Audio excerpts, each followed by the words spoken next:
l'OMS ne sait pas gérer des crises, c'est un doux euphémisme. Oui. L'OMS génère des crises, ça oui, ça c'est sûr, ils savent très bien faire. Et alors, pour revenir à la sexualité, le fameux docteur Kinsey, c'est un sujet qui m'active toujours beaucoup, c'est tellement ça, là, monstrueux, c'est encore un mot trop faible, j'ai pas d'autre mot. Ce Kinsey était un Américain, un psychopathe et un pédophile notoire, et ils l'ont utilisé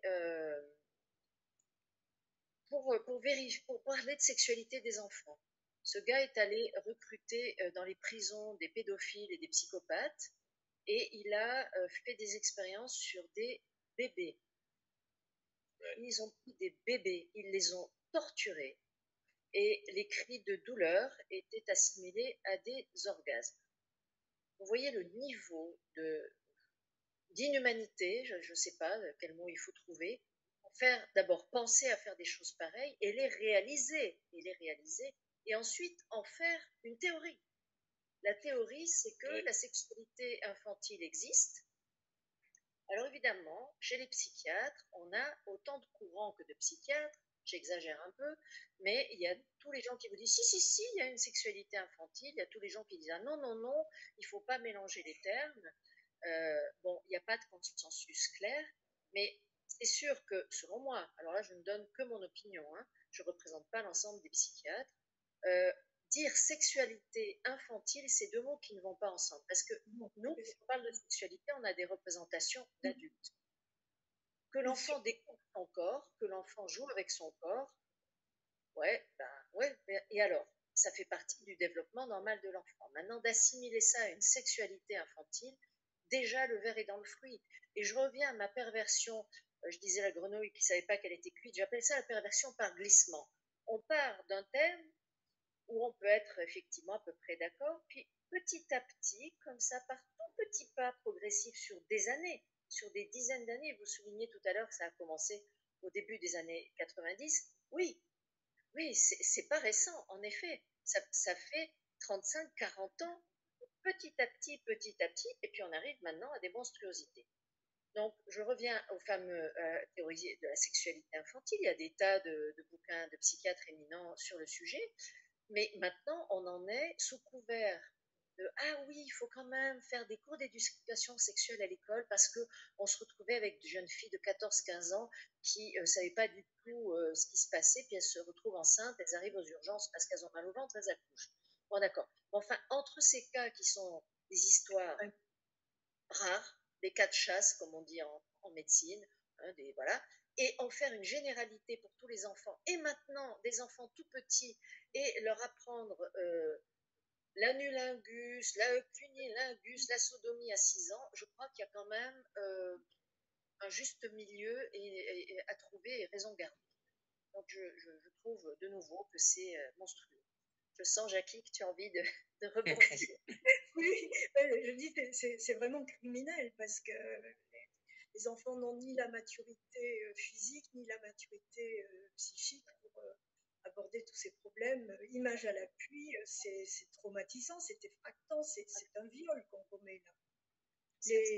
Ce qui me fait très peur, c'est qui enseigne, qui donne ces cours aux enfants. Ah, ça c'est une très bonne question. Eh bien, ce sont souvent des personnes qui sont imposées aux enseignants et les enseignants ne savent même pas quel jour cette personne débarque. Ce sont, alors, là aussi, c'est quand les parents non plus. Et les parents non pas. Et de surcroît,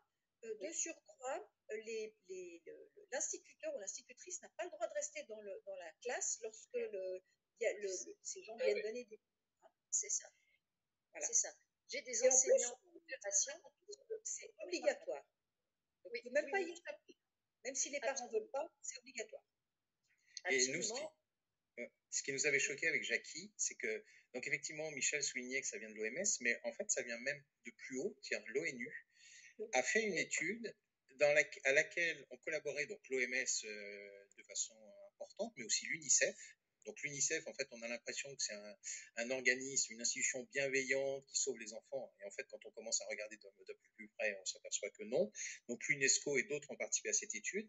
Et nous, ce qui nous avait particulièrement choqué avec Jackie, c'est que, et merci Frédéric et Michel pour ce que vous avez dit, ils emploient le mot les enfants doivent acquérir des compétences pratiques. C'est-à-dire que donc effectivement, Frédéric soulignait que le mot sexualité infantile n'a pas beaucoup de sens quand on a 5 ans, mais ça va beaucoup plus loin. C'est-à-dire que, je le redis, et encore une fois, ces textes, on les trouve sur l'OMS, c'est écrit, hein, il est nécessaire que les enfants acquièrent des compétences pratiques. Des compétences pratiques. Et c'est juste incroyable. Donc ça veut dire aussi que, enfin, nous, notre conclusion, c'est que ceux qui ont rédigé ces textes sont clairement des pédophiles, parce que du coup, ce ne sont plus des pédophiles, ce sont des gens qui transmettent des compétences pratiques à des enfants. Alors, compétences pratiques, Frédéric, tu en as cité quelques-unes.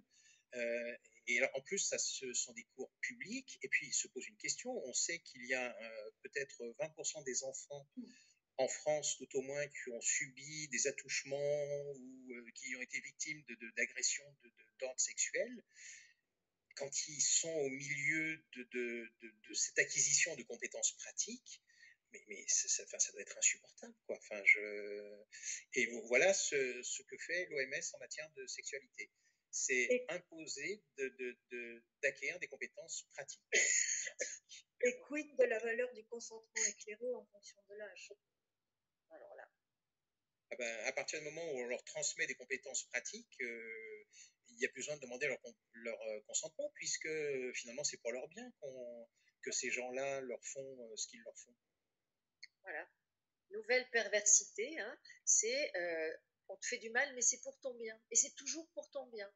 Hein, on vous vaccine pour votre bien, on vous éduque pour votre bien, l'État s'occupe de votre bien, mais en fait, l'État, nous, on est dans une culture d'État fort, d'accord? On est en démocratie, on vote pour des gens qui nous représentent et qui veulent notre bien.